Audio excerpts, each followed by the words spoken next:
मंदिर मंदिर जाने से लोकतंत्र कमजोर हो जाता ऐसा है, ये सारे मस्जिद में जाने वाले मंदिर को क्या समझेंगे? जिन लोगों की खानदानी ही मूल्य से पैदाइश है। राहुल गांधी है कौन? वर्ण शंकर संतान है। फिर जब वर्ण है? आपको जनेऊधारी ब्राह्मण कहते हैं। सुनो, पहले बुरा मत मानना। जब वर्ण शंकर संतान होता है तो न देवता स्वीकार करता है न पितृ स्वीकार करता है। ओवैसी जिन्ना की औलाद है और जिन्ना दूसरा हिंदुस्तान में अब रह नहीं सकेगा। वो जमाना था जो जिन्ना ने इस देश को बर्बाद किया है और नेहरू, मोतीलाल नेहरू ने दोनों को बर्बाद किया मिल करके। ये महात्मा गांधी क्या किए? गांधी थे, गांधी संभालते तो देश टुकड़ा तो नहीं होता। अखिलेश को माफी मांगनी चाहिए कि तेरे बाप ने गोली चलवा करके कार सेवकों की हत्या किया था, साधुओं की हत्या किया था, सरजू नदी पानी लाल हो गए थे। उसको तो माफी मांगनी चाहिए उस चीज का। लेकिन देखिए, ये आपने कहा कि माफी मांगनी चाहिए, तो क्या एक अखिलेश यादव के पास में एक मौका था अपने पाप धोने का? कहीं ना कहीं वो गवा दिया उन्होंने। वो अच्छी तरह से गंवा दिया क्योंकि उनको प्रायश्चित करना भी नहीं आता। इस समय में जाते तो प्रायश्चित हो जाता। मैं देखिए, प्रधानमंत्री हैं, कहा जाता है कि 140 करोड़ के प्रधानमंत्री हैं, तो उन्हें कहीं ना कहीं राम मंदिर के ये जो आज कार्यक्रम हो रहा है इसमें नहीं जाना चाहिए था, क्योंकि वो देश के प्रधानमंत्री। विपक्ष का ये आरोप है। क्यों नहीं जाना चाहिए था? उनके कारण ही ये मंदिर कोर्ट को दिया गया है, समझे? नहीं तो कभी किसी के बाप की हिम्मत नहीं थी। आज तक कोर्ट ने क्यों नहीं किया? ये उनके कारण। विपक्ष कह रहा है कि मोदी केवल सियासत कर रहे हैं क्योंकि 24 में चुनाव नजदीक आ रहा है, तो राम भगवान को अपना प्रत्याशी बना दिया। ऐसा है, 24 हो या 26 हो, वो संत है और वो जब तक चाहेगा तब तक जीतेगा। पब्लिक सारी अब उसी को वोट देंगे। चाणक्य नीति ने साफ कहा है कि यदा यदा ही धर्मस्य ग्लानिर्भवति भारत अभ्युत्थानम धर्मस्य तदात्मानं सृजाम्यहम्। जब जब धर्म की हानि होती है तब किसी रूप में अवतरित होते हैं, इसलिए दोनों एक ही हैं। आप सबके चक्कर में कहीं काम ना हाँ। तो आपको लगता है कि कहीं ना कहीं समय समय की मांग है, धर्म और राजनीति एक दूसरे से परे भी नहीं है? अब लोग ऊब चुके हैं, लोग एकदम से कुंठित हो गए हैं। जब किसी तालाब में पानी भरते भरते आ जाए तो कहते बाढ़ आ गई, तो ऐसे ही अधर्म का इतना हो गया कब धर्म की उत्पत्ति हो गई, इसीलिए भगवान उत्पत्ति हो गई है। आपने कुंठा की बात करी, कुंठित भाव की बात करी। ये देखिए, विडंबना कहिए या कुछ भी कहिए, लेकिन आज जो देश में सियासत हो रही है, कुंठा का भाव कहीं ना कहीं वहाँ भी नजर आ रहा है। विपक्ष को जब निमंत्रण गया प्रभु श्री रामचंद्र जी के दर्शन करने का, तो ठुकरा दिया गया। कहा गया कि ये संघ और भाजपा का एक प्रोग्राम हो रहा है, एक पार्टी का प्रोग्राम हो रहा है 22 जनवरी को, तो बड़ा हम क्यों जाए इसमें? क्या लगता है आपको, ये कैसी? ऐसा है, विपक्षी ने कोरोना के समय भी इंजेक्शन लेने से मना किया और फिर क्यों इंजेक्शन ले लिया बाद में जब मरने लगे? तो यही चीज है। बिल्कुल, क्योंकि देखिए, ये बड़ा आश्चर्य होता है हमें जब अखिलेश यादव जैसे नेता ये कहते हैं कि जो व्यक्ति मुझे निमंत्रित करने के लिए आया था, मैं उसे अच्छे से जानता नहीं हूँ, इसलिए मैं नहीं जाऊंगा राम मंदिर। आपको नहीं लगता ये एक तरीके से बहाने हैं? ऐसा है, अखिलेश को माफी मांगनी चाहिए कि तेरे बाप ने गोली चलवा करके कार सेवकों की हत्या किया था, साधुओं की हत्या किया था, सरजू नदी पानी लाल हो गए थे। उसको तो माफी मांगनी चाहिए उस चीज का। लेकिन देखिए, ये आपने कहा कि माफी मांगनी चाहिए, तो क्या एक अखिलेश यादव के पास में एक मौका था अपने पाप धोने का? कहीं ना कहीं वो गवा दिया उन्होंने। वो अच्छी तरह से गंवा दिया क्योंकि उनको प्रायश्चित करना भी नहीं आता। इस समय में जाते तो प्रायश्चित हो जाता। बिल्कुल, आपसे मैं ये भी जानना चाहूँगा, देखिए चुनाव बहुत नज़दीक है, साधु संतों की ये भूमि है, कहीं ना कहीं साधु संत जो है वो हमेशा से मार्गदर्शक रहे हैं, जो सिंहासन पर विराजमान होता है उनके लिए धर्म की शिक्षा देते हैं।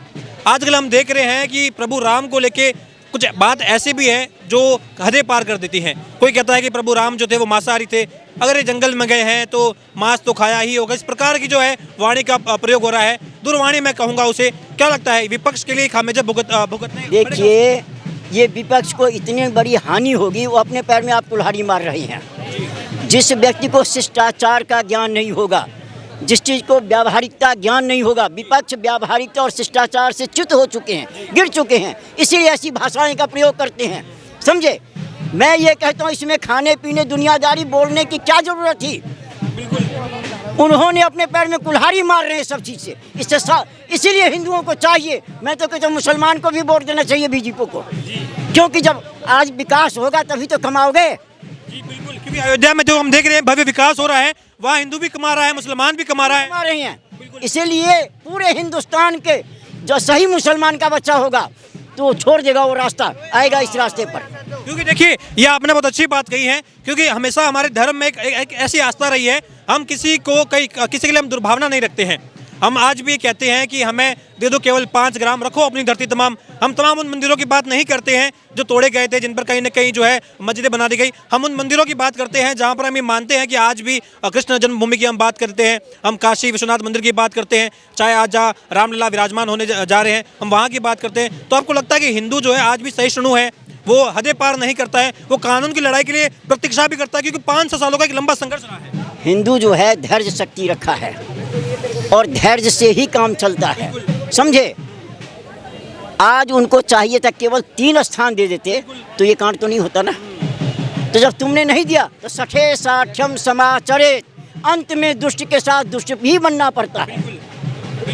मैं आपसे ये भी जानना चाहूँगा, राहुल गांधी हैं आजकल बड़े एक्टिव हो गए हैं, लगातार वो यात्राएं कर रहे हैं। पहले भारत जोड़ो यात्रा करी, अब भारत न्याय यात्रा कर रहे हैं। कह रहे हैं देश में लोकतंत्र की हत्या हो रही है। राहुल गांधी के करीबी नेता हैं सैम पित्रोदा, वो कहते हैं कि जिस देश का प्रधानमंत्री मंदिर मंदिर घूमता हो उस देश का कभी विकास नहीं हो सकता, क्योंकि वो देश जो है वो कमजोर हो जाएगा। मंदिर मंदिर जाने से लोकतंत्र कमजोर हो जाएगा। ऐसा है, ये सारे मस्जिद में जाने वाले मंदिर को क्या समझेंगे? जिन लोगों की खानदानी ही मूल्य से पैदाइश है। राहुल गांधी है कौन? वर्ण शंकर संतान है।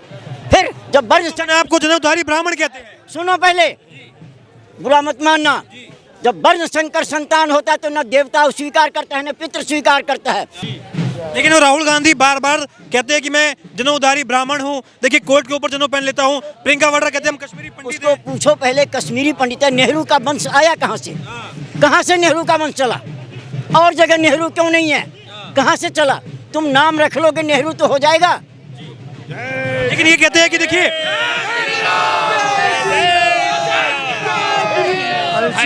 राम मंदिर का पट खुलवाने की बात आती है तो कहा जाता है कि राजीव गांधी और तमाम जो नेता थे, नायर साहब की बात की जाती है जो तत्कालीन कलेक्टर भी थे, कहा जाता है कि कांग्रेस का कहने का सहयोग रहा है राम मंदिर के पट खुलवाने में, द्वार खुलवाने में। तो भाजपा इसमें कहीं ना कहीं अपना क्रेडिट ले रही है। आखिर क्या जनता ये आम बात मानेगी कि भाजपा को कहीं ना कहीं राजनीतिक लाभ हो रहा है? तो कोई बात नहीं। देखो, अल्सीशियन जो होता है वो चिल्लाता बहुत है। सारे काम इन्होंने करे हैं, खोले इन्होंने, चिल्लाया बहुत है, पूरा कौन सा किया है? ये एक बाप की औलाद नहीं है, एक जगह नहीं रहते ये। आज मंदिर का उद्घाटन हो रहा है, मुहूर्त हो रहा है, वहाँ पे इन्हें पहुँचना चाहिए।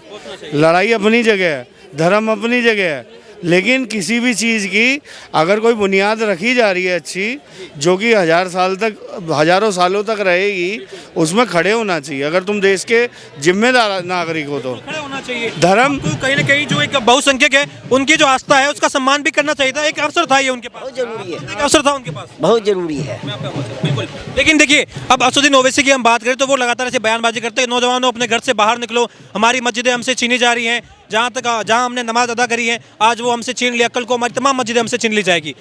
इस तरीके की वो बयान। ऐसा है, वो खुद ही कह रहे हैं ना ये चीज, तो जब उनको खुद पता है छिन जाएगी तो बचा ले। क्यों ऐसा किया?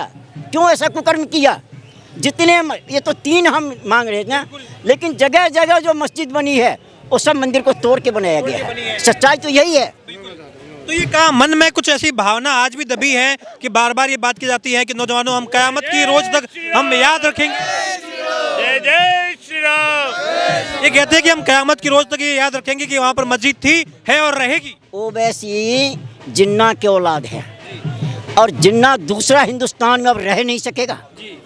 वो जमाना था जो जिन्ना ने इस देश को बर्बाद किया है और नेहरू, मोतीलाल नेहरू ने दोनों को बर्बाद किया मिल करके। ये महात्मा गांधी क्या किए? गांधी थे, गांधी संभालते तो देश टुकड़ा तो नहीं होता। क्यों टुकड़ा किया? तो इसीलिए ओवैसी जिन्ना बनने चाह रहा है, वो इसी इच्छा पूरी नहीं होगी। नहीं होगी इच्छा पूरी कभी। आपको लग रहा है कि यहाँ का जो हिंदू समाज है कहीं ना कहीं उसमें जागरूकता आ गई है, क्योंकि हम हमेशा से सहिष्णु रहे हैं। जागरूकता नहीं है, जाग गई, अच्छी तरह जाग गई हैं, अब डरने वाले नहीं हैं। हाँ, ये हमारी नई युवा पीढ़ी को दिखाइए। इधर खड़े हुए, जरा कैमरा इधर भी करिए। इन लोगों एक को बार जोर से बच्चों, असली जय श्री राम, जय श्री राम, जय श्री राम।